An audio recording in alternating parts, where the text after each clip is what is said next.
Fellow Kenyans, brothers and sisters, we have all come to the profound realization that our country is on sale. Shockingly, the buyer is also the seller. Kenya yetu inauzwa, na cha kushangaza muuzaji ndiye mnunuzi. In the year 2013, a group of powerful individuals sat in a room and made a plan to be the wealthiest men in the world, to the disenfranchisement of many Kenyans. They hatched a grand scheme that would earn them an empire only similar to the Russian oligarchs. It was simple. Steal as much as you can, make Kenya poor as much as you can, then bring back the money that has been stolen and buy everything that is valuable in Kenya, then dominate the people as their landlords. However, they had to overcome one obstacle. Kenya had just received a new constitution, which required every shilling of revenue, including money borrowed, to be deposited in the consolidated fund.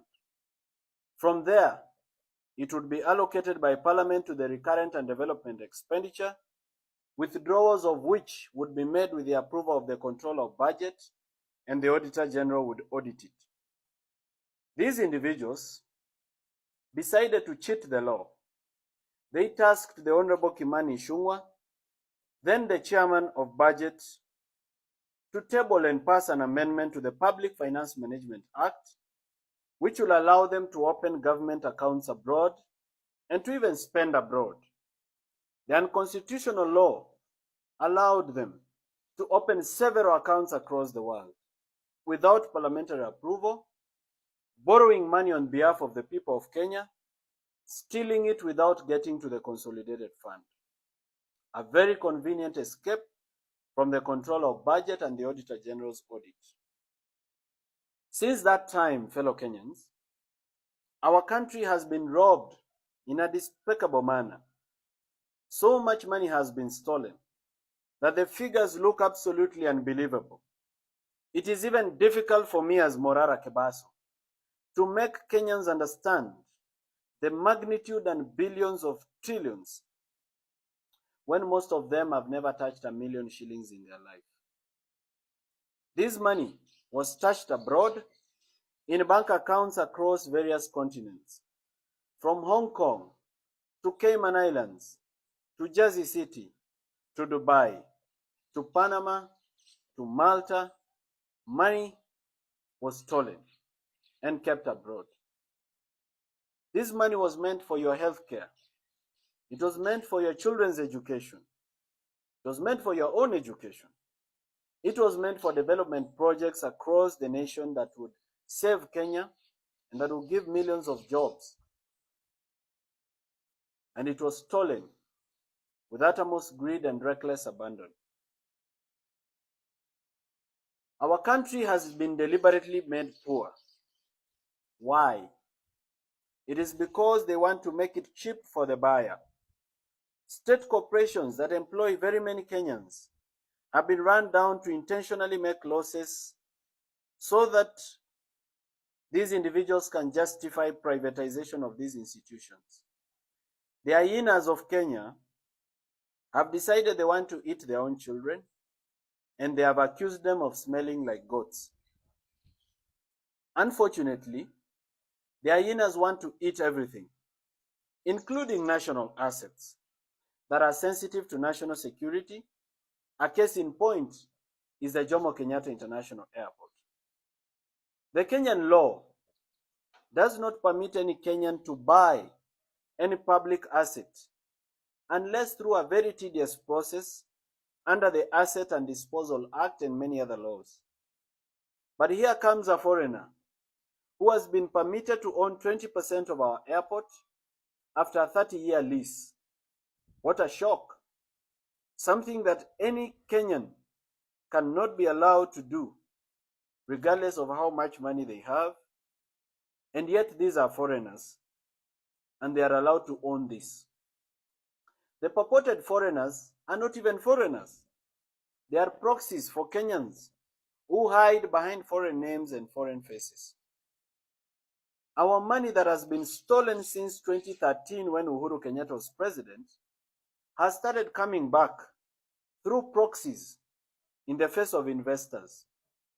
They call it public-private partnership or privatization or foreign investment. Very sweet words for state capture and money laundering. In February of 2024, the Cabinet of Kenya, led by President William Ruto, approved the following state corporations for sale. The first one was the National Bank of Kenya, where the government of Kenya owns 22% and NSSF owns 48%. Consolidated Bank of Kenya, where the Deposit Protection Fund owns 50% on behalf of the government of Kenya.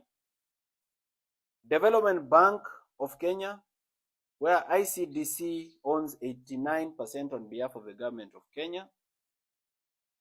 Agrochemical and Food Corporation ADC, where ADC owns 28% and ICDC owns 28%, all on behalf of the government of Kenya.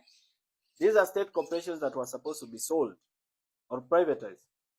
Kenya Wine Agencies, 72% is owned by ICDC. East African Portland Cement, where houses were demolished recently, NSSF owns 27% and government of Kenya owns 25%. All this is the government of Kenya ownership. Kenya Meat Commission was to be privatized, where the government owns 100%. New KCC, Yamaziwa, government of Kenya owns 100%. The Numerical Machining Complex, under the Kenya Railways Corporation, 51% owned by University of Nairobi and 49% owned by Kenya Railways Corporation. Miwani Sugar Company, which is under receivership, the government of Kenya owns 49%. Muhoroni Sugar Company, where ADC owns 16%. Cabernet Hotel, where Kenya Trading Corporation owns 98.2%. Mount Elgon Lodge Limited, Kenya Trading Corporation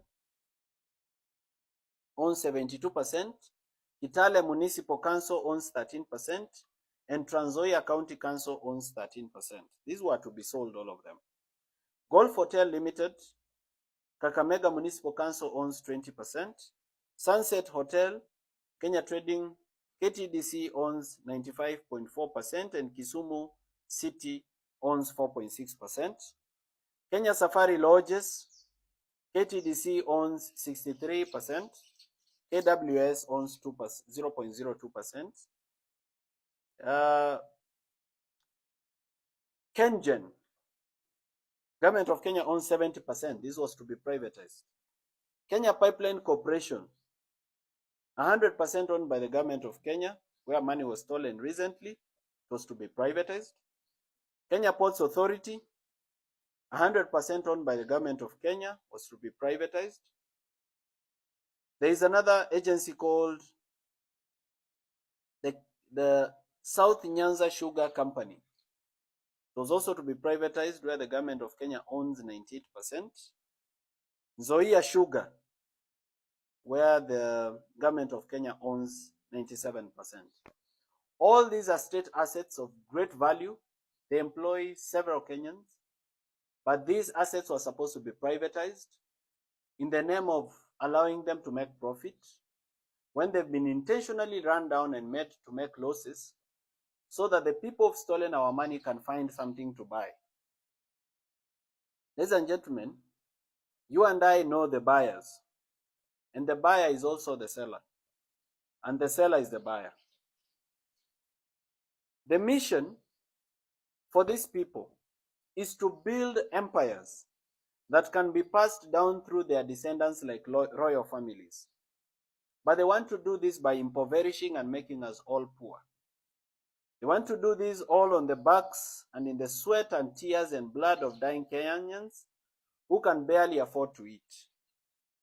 Today, we stand on ashes.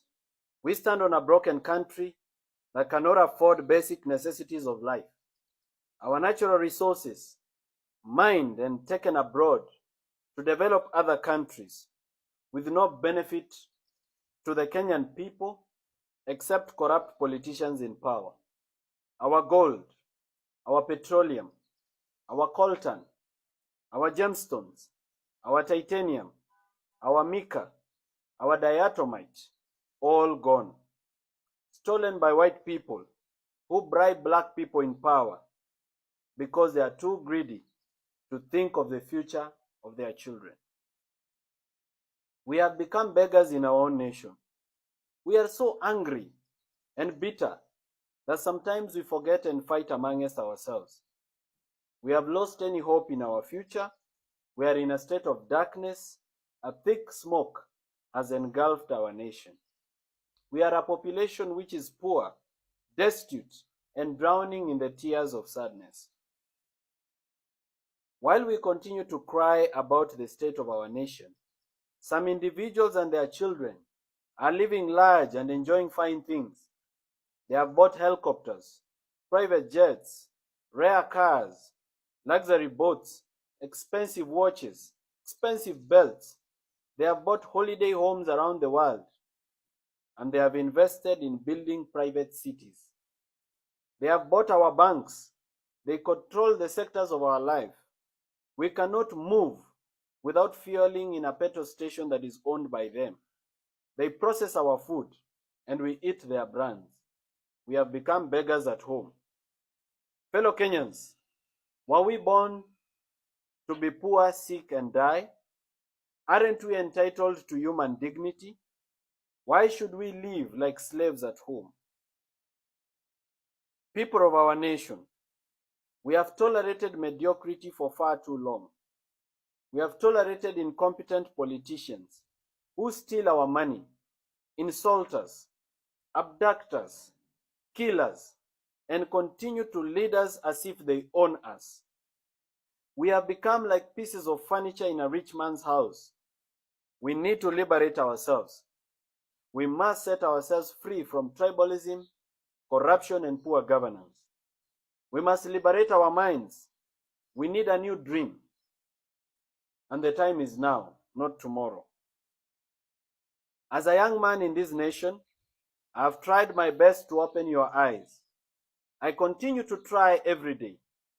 I have suffered arbitrary arrest.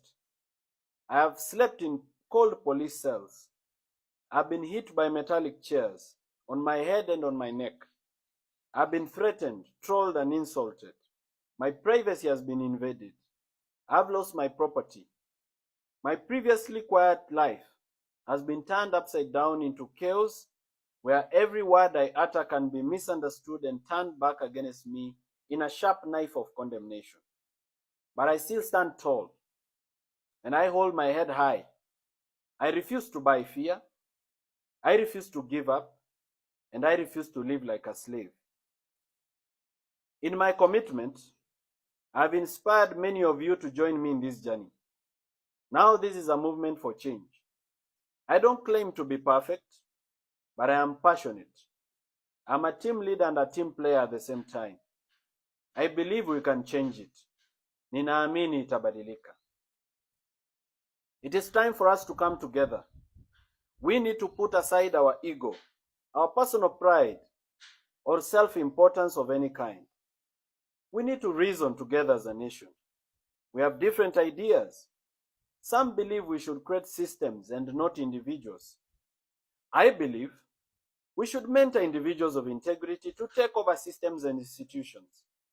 Well, we can disagree to agree. In that conversation, let everyone's voice be heard in silence. Let us not troll and deplatform those who have sacrificed to present themselves for the burden of leadership. Not everyone can lead. Some of us need to follow and support leadership by mentorship, correction, and prayer. Theirs is a journey of sacrifice, a yoke so heavy to bear, but in stride and grace they bear it. On this day, I want to thank those who have stood with me, those who do not know me but defend my reputation on social media and in gatherings of every kind. Those who fund my activities with their hard-earned money without counting losses. I thank the brave soldiers that fight with me every day. Together we have achieved much. Without political power, we have revived some stalled projects. We have exposed corruption, and in some instances we have prevented it from happening. We are giants. The work we do is superhuman. We should do more of this every day and inspire other Kenyans to also do what they can do in their small ways and big ways. I also thank Kenyans of integrity who have stood with the nation. Notably, I want to recognize the effort of Honorable Kio Mtata, Honorable Richard Onyonka, Honorable Gathoni Wamuchomba, Honorable Jimmy Wanjigi, Eric Omondi, media personalities, content creators like Crazy Kena, musicians who have sung about bad governance like Nonini and Shanky, the Law Society of Kenya, judges, bloggers, spoken word artists like Oeba, YouTubers, TikTokers, Kenyans on X, civil society groups, whistleblowers, and all Kenyans of good intent. If I have not mentioned you, it's not because you're little, but because I may not be able to mention all of you. May you live to see the change that you're fighting for.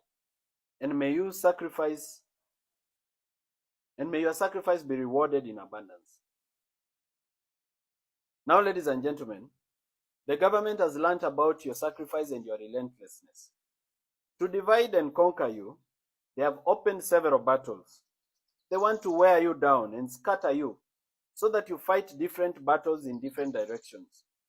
In less than 3 months, the country has witnessed controversial legislation on the extension of term limits of the president and parliament and on the agriculture bill, a disastrous healthcare system, worker strike, a divisive impeachment, university funding quagmire, an airport theft, abductions, killings, and so much more that we are confused which war to fight and which one to wait.